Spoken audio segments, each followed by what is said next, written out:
voy a hablar de David Hume.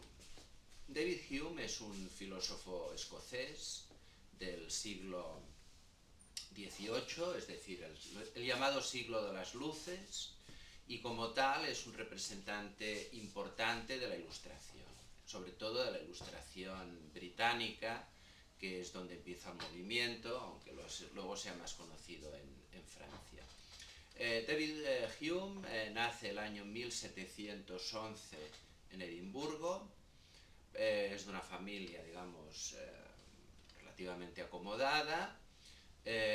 Su padre muere cuando él tiene 2 años y su madre se ocupa de él hasta que a los 12 años lo envía a la Universidad de Edimburgo.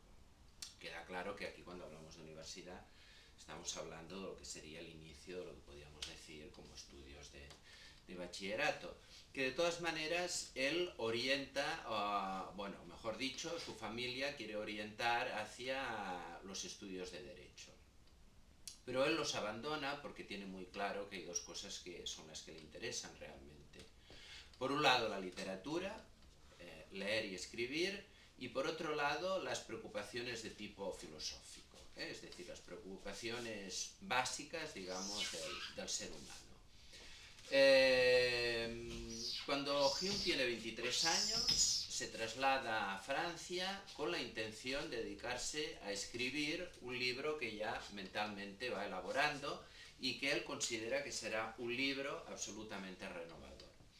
Este libro, que se acabará publicando el año 1939 en Londres, con un seudónimo, es el Tratado de la Naturaleza Humana, subtitulado Una introducción al método de las ciencias experimentales en las ciencias morales, entendiendo por ciencias morales no lo que ahora podemos entender específicamente como moral, sino el ser humano, las costumbres del ser humano. Por tanto, estamos hablando de un intento de un estudio, podríamos decir, científico, siempre teniendo en cuenta que no hay todavía, digamos, una diferencia tan estricta entre la palabra filosofía y la palabra física,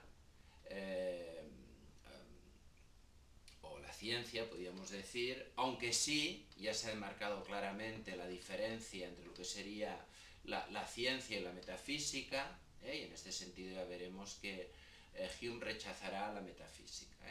Por tanto, quiere hacer un estudio filosófico siguiendo lo que podríamos decir un modelo científico. Como mínimo, un modelo basado en la experiencia, ya veremos que será el concepto clave de Hume. Bien, este libro realmente que Hume escribe muy joven es un libro, como él consideraba, radicalmente renovador. Tiene muy poco éxito cuando se publica. Hume piensa que una de las razones por las cuales ha tenido tan poco éxito es que es un libro demasiado complicado en su elaboración, y al año siguiente publica una especie de resumen que tampoco tendrá demasiada audiencia. Por el contrario, el año 1741 sí que publicará unos ensayos políticos y morales que ya le darán bastante prestigio. De hecho, parece que tiene la posibilidad de entrar como profesor de ética en la Universidad de Edimburgo, pero su candidatura es rechazada porque lo consideraban un ateo y un escéptico. Posteriormente, en el año 1748, publicará otros 3 ensayos de moral y de política, esta vez con su auténtico nombre, que también, como los anteriores, tendrán éxito. Posteriormente, consigue un trabajo de preceptor de un marqués bastante excéntrico, el marqués de Anadal, que no le da demasiado dinero, pero que le permite, digamos, bastante tiempo para poder continuar escribiendo. Entonces, el año 1748, escribirá su ensayo sobre el entendimiento humano. Y posteriormente, el año 1751, su investigación sobre los principios de la moral. Por tanto, la investigación sobre el entendimiento humano y la investigación sobre los principios de la moral, que de hecho son los 2 temas que estaban desarrollados en su tratado sobre la naturaleza humana. Estos dos libros son libros más metódicos, más claros, más sistemáticos, más moderados, y serán un nuevo paso, digamos, de Hume para ser reconocido. Hay que reconocer que en cierta manera pierde un poco la frescura y la radicalidad de su primer escrito, el Tratado sobre la Naturaleza Humana, que definitivamente podemos considerar que es el más importante. Bueno, posteriormente cambiará de trabajo, le darán una embajada, que irá a París, donde conocerá y tendrá una relación bastante interesante con Rousseau. Después irá a Viena, a Turín, hasta que volverá a Londres para hacer un trabajo en la Biblioteca Central, donde escribirá dos volúmenes de una extensa historia de Inglaterra. Luego se retirará otra vez a Edimburgo y morirá joven a los 65 años. Bueno, ahora voy a tratar de lo que sería su teoría del conocimiento. Lo que plantea Hume es que, aunque el punto de partida, digamos, del conocimiento humano sean las ideas, y esto ya queda establecido a partir del siglo XVII en la filosofía moderna con Descartes, idea es lo que tenemos en la mente. Entonces, evidentemente, la idea como tal existe, es una realidad mental, pero lo que le preocupa a Hume es la validez. ¿Cuándo podemos considerar que una idea es válida? ¿Y qué quiere decir válida? Válida quiere decir que es una idea que da cuenta de la realidad, del mundo, y por lo tanto que dice algo que sea válido sobre este mundo. La validez de una idea para Hume depende de lo que él llama la impresión. Pensemos que la palabra idea ya es una palabra utilizada, aunque por idea hemos de entender tanto lo que sería una imagen como lo que sería un concepto, una idea concreta o una idea abstracta.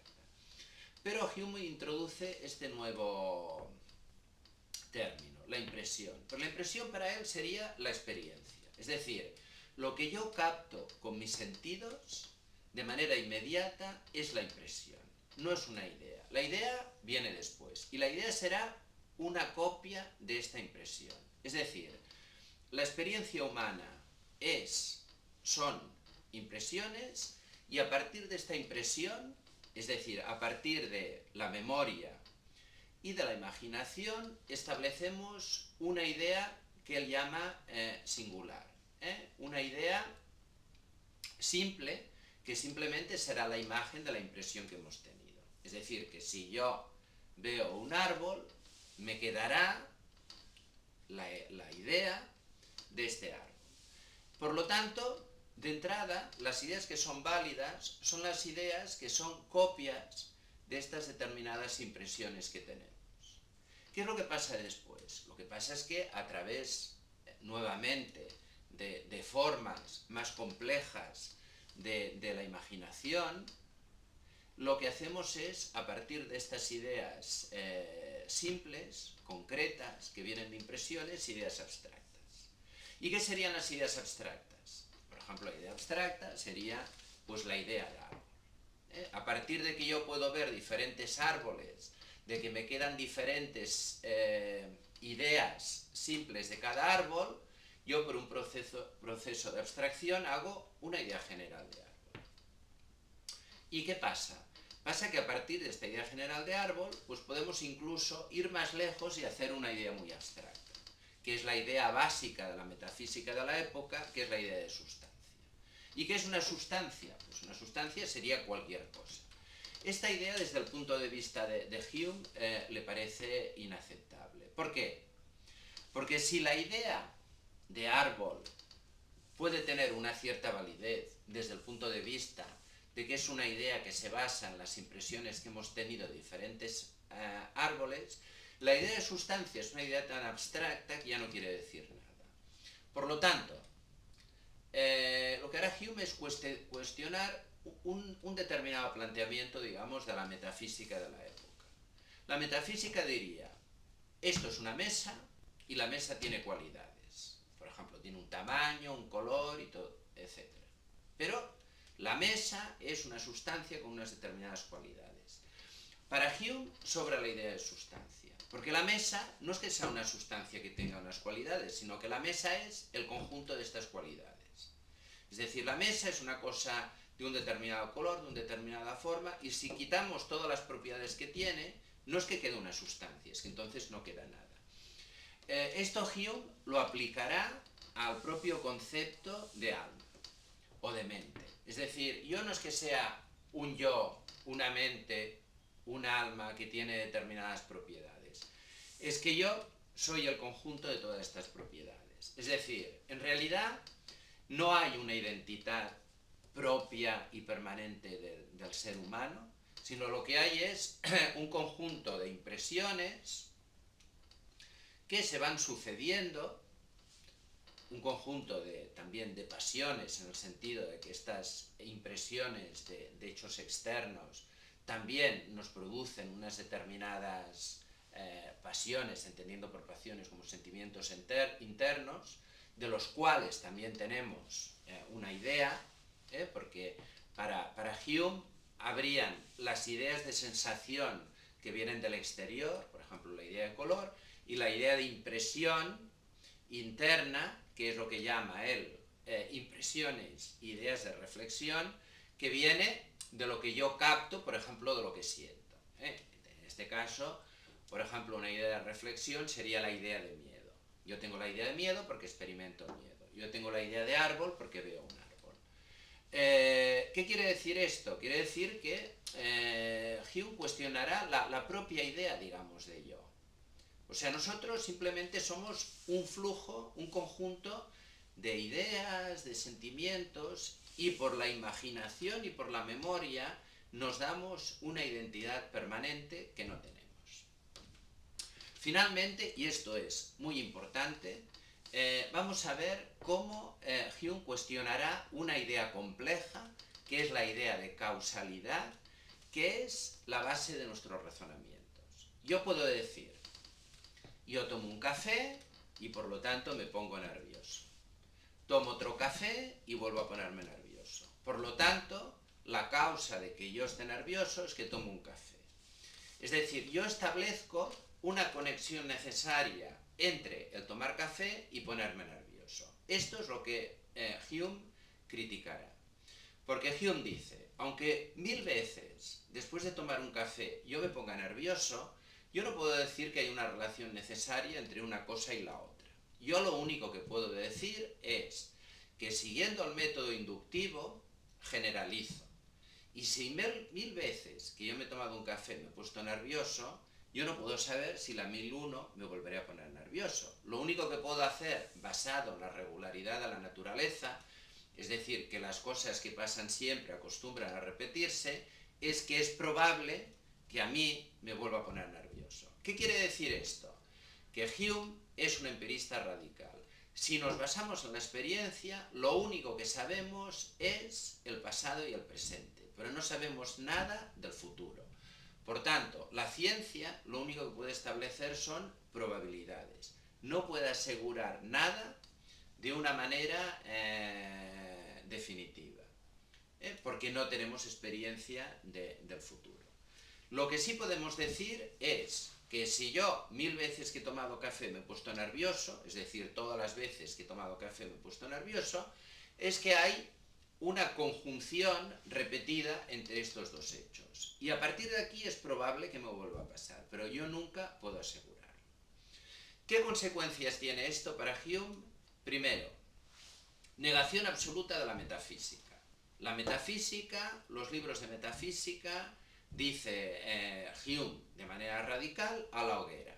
Porque los libros de metafísica hablan de cosas generales que no quieren decir nada.